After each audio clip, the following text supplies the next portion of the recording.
कांग्रेस नेता राहुल गांधी ने जब न्याय यात्रा की शुरुआत की थी तो उन्होंने सोचा भी नहीं होगा कि जब ये न्याय यात्रा खत्म होगी तब तक उनकी पार्टी को एक के बाद एक झटके लग चुके होंगे। दरअसल कांग्रेस समेत कई विपक्षी दलों ने 2024 लोकसभा चुनाव के लिए इंडिया गठबंधन बनाया था, लेकिन चुनाव से पहले ही ये गठबंधन बिखरने लगा। अब आलम यह है कि राहुल गांधी की न्याय यात्रा अभी खत्म नहीं हुई और इंडिया गठबंधन को 3 राज्यों से झटके लग चुके हैं।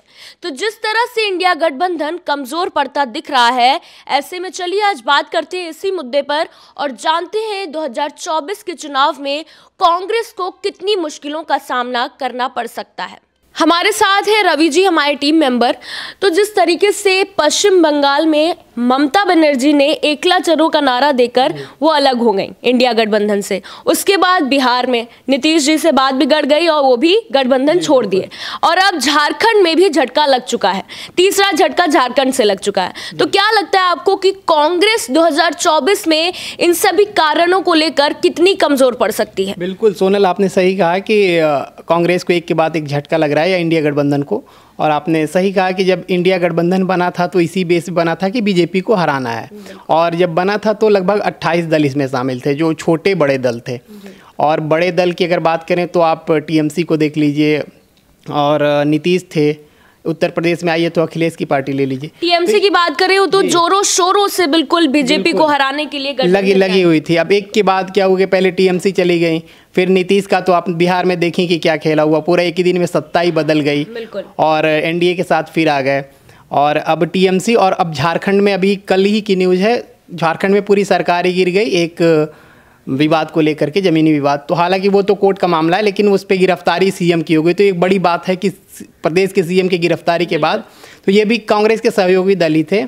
अब ऐसे में इंडिया गठबंधन की अगर बात करें तो बहुत मुश्किल होने वाला है, क्योंकि जैसे जैसे चुनाव नज़दीक आ रहे हैं तो उसमें इंडिया गठबंधन के लिए जो एक उम्मीद की किरणें जगी थी कि भारत जोड़ो न्याय यात्रा के तहत चाहे कांग्रेस हो चाहे सभी प्रदेश के अपने अपने छोटे दल को लेकर के आगे बढ़ने के लिए, तो अब उसमें ये तो बिखरते नजर आ रहे हैं। तो इसका सीधा सीधा फायदा बीजेपी को ही होने वाला है। वहीं जैसे कि आपने बताया कि नीतीश कुमार भी कुछ वजहों की वजह से अलग हो गए, तो क्या लगता है क्या वो कुछ कारण रहे होंगे जिसकी वजह से नीतीश कुमार एकदम से अपना पाला पलट दिए? जो इससे पहले भी नीतीश कुमार बैठक किए थे तो उसमें उन्होंने डायरेक्ट राज्यपाल से मिला था, तो जो डिप्टी सीएम से उनसे कोई बातचीत ही नहीं हुई। तो इससे पहले ही पार्टी के अंदर कुछ ना कुछ ऐसी चीज़ें हो रही थी जिससे मनमुटाव बना हुआ था, काफ़ी समय से चल रहा था। इससे उसके बाद अमित शाह का एक बयान आया कि अगर नीतीश कुमार अगर चाहते हैं तो हम लोग सोचा जाएगा कि पार्टी में लाने के लिए, और उसके 2 ही 3 दिन बाद आप देखी होंगी पूरी सत्ता बदल गई। और इससे पहले का अगर बयान याद करें तो अमित शाह ही कहा करते थे कि बीजेपी के लिए, बीजेपी पार्टी में नीतीश कुमार के लिए हमेशा के लिए दरवाजा बंद है। और बीजेपी पार्टी भी वही पार्टी है जो भी कहा करते थे कि बीजेपी में आज के बाद भूल कर भी कभी नहीं जाएंगे। तो बीजेपी पार्टी की अगर बात करें तो बीजेपी के नेताओं का कहना रहता है कि हम अपने वचन कभी नहीं तोड़ते हैं। तो इस पर क्या लगता है आपको? वचन कभी नहीं तोड़ते हैं तो ये सभी लोग जान रहे हैं, और सभी लोग जान रहे हैं कि क्या बीजेपी अगर वचन नहीं तोड़ती है तो क्या है ये। एक कहावत याद आ रही है कि रघुकुल रीत सदा चली आई, प्राण जाए पर वचन न जाए। तो क्या कहा करते थे राम? बीजेपी तो कहती है कि हम राम के दिखाए रास्ते पे चलते हैं, हिंदुत्व की पार्टी है। तो ये तो वचन टूट रहा है, यहाँ तो दोनों चीज़ बचा है, प्राण भी बचा है और वचन भी बचा है और खेला भी हो रहा है पूरा। तो यही राजनीति है, और इसमें कब क्या हो जाएगा कोई नहीं जानता। और इंडिया गठबंधन को लेकर के बड़ी बड़ी बातें हो रही हैं, तो सही में इंडिया गठबंधन वाकई में टूटता नजर आ रहा है, क्योंकि 28 दल, और अब तो इनको और मजबूत होना चाहिए क्योंकि चुनाव नज़दीक आ रहा है, तो ये और बिखरते हुए नजर आ रहे हैं।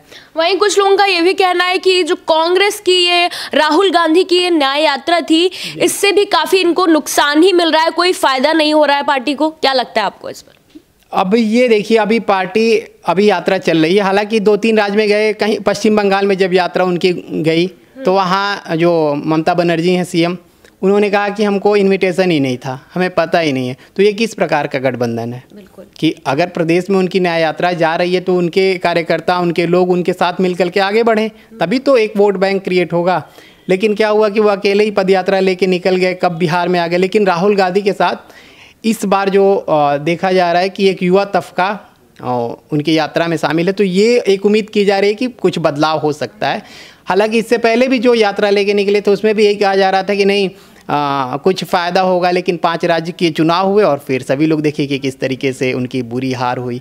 लेकिन ये राहुल गांधी, अगर कांग्रेस की बात करें या राहुल गांधी की, तो ये एक बहुत प्लस पॉइंट है कि वो इतनी हार के बाद भी एक उम्मीद के साथ आगे बढ़ रहे हैं। बिल्कुल। और अगर वही बात करें रैली की, तो अब मोदी जी भी अपनी रैली की शुरू करने जा रहे हैं, शुरू कर दिए हैं जी। तो मोदी जी अभी, अगर आप बात करें मोदी जी और राहुल की आप बात कर रही हैं, तो मुझे नहीं लगता है कि 24 में अभी उतनी इनकी छवि है राहुल गांधी की कि वो बीजेपी को या मोदी सरकार को मात दे सकें। मतलब फिर से एक बार 2024 में फिर एक बार मोदी सरकार होगी, क्या लगता है आपको? अब ये कहा नहीं जा सकता है, क्योंकि हाँ बीजेपी ये है कि बीजेपी तो बड़ी कद की पार्टी है और इंडिया गठबंधन इसी तरीके से बिखरता रहा तो निश्चित है कि बीजेपी जीतेगी। जैसे बीजेपी के जीतने की बात आती है और बीजेपी की इलेक्शन में बात आती है, तो सबसे बड़ा मुद्दा जो इस समय उठ रहा है वो राम मंदिर को लेकर उठ रहा है कि राम मंदिर बन गया है, अब तो बीजेपी को कोई हरा ही नहीं सकता है। तो इस पर आपको क्या लगता है? राम मंदिर का मुद्दा अगर बात करें तो सही है कि राम मंदिर लंबे समय से जो भी कोर्ट में थी याचिकाएं जो भी, अब उसको पूरा बन करके तैयार हुआ है। इसका सीधा क्रेडिट बीजेपी ले रही है।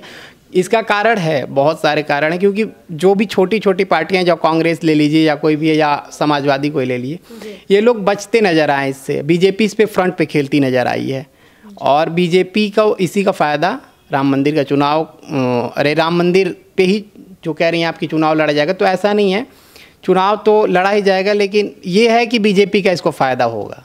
लेकिन अगर देखा जाए तो बीजेपी की तरफ से भी कोई अहम मुद्दा और उठाया नहीं जा रहा है। बिल्कुल, ये बात भी सही है जैसे कि बेरोजगारी की बात करें, महंगाई की बात करें, तो कोई भी ऐसे मुद्दे उठाए नहीं जा रहे। जी, ये बात हमेशा विपक्ष भी लगाता रहा और ये सही भी है कि प्रदेश में एक माहौल बना दिया जाता है चुनाव के वक्त की धर्म की राजनीति सभी पार्टियां खेलती हैं, कोई बीजेपी या सपा ही नहीं है, सभी पार्टियां ये करने लगती हैं कि अपने अपने वोटरों को साधने के लिए कि हम ये ला रहे हैं किसान के लिए, वो कर रहे हैं, कोई धर्म पे खेलता है, तो ये जाति के नाम पे ही वोट बनते हैं और यही कारण रहा है कि। लेकिन ये चीज़ कहाँ तक सही है? जाति के नाम पर वोट बटोरना, ये क्या लगता है आपको, सही है? बिल्कुल सही नहीं है, कभी नहीं सही। लेकिन जब एक मैं नाम नहीं ले रहा हूँ, एक नेता थे, वो उन्होंने उससे पूछा गया, जब पत्रकार ने पूछा कि ये भारत में कब तक जाति की राजनीति होती रहेगी, उन्होंने कहा कि जब तक यहाँ पे राजनीति है तब तक जाति की राजनीति होती रहेगी, तो जाति पे ही खेलेंगे लोग। मुझे लगता है जितनी भी मुख्य पार्टियां हैं, वो चाहे कोई भी पार्टी ले लीजिए, हर कोई अपना एक वोट बैंक बना खुल के नहीं फ्रंट पे आता है। उनको पता है कि अगर हम खुल के बोलेंगे तो फिर हमारा वोट बिगड़ेगा, तो इसलिए वो एक जनता के आड़ में धर्म के नाम पे रोटियां अपने अपने लोग सेकते रहते हैं। जी बिल्कुल। तो ये थी 2024 लोकसभा से जुड़ी हुई कुछ बहुत ही अहम बातें।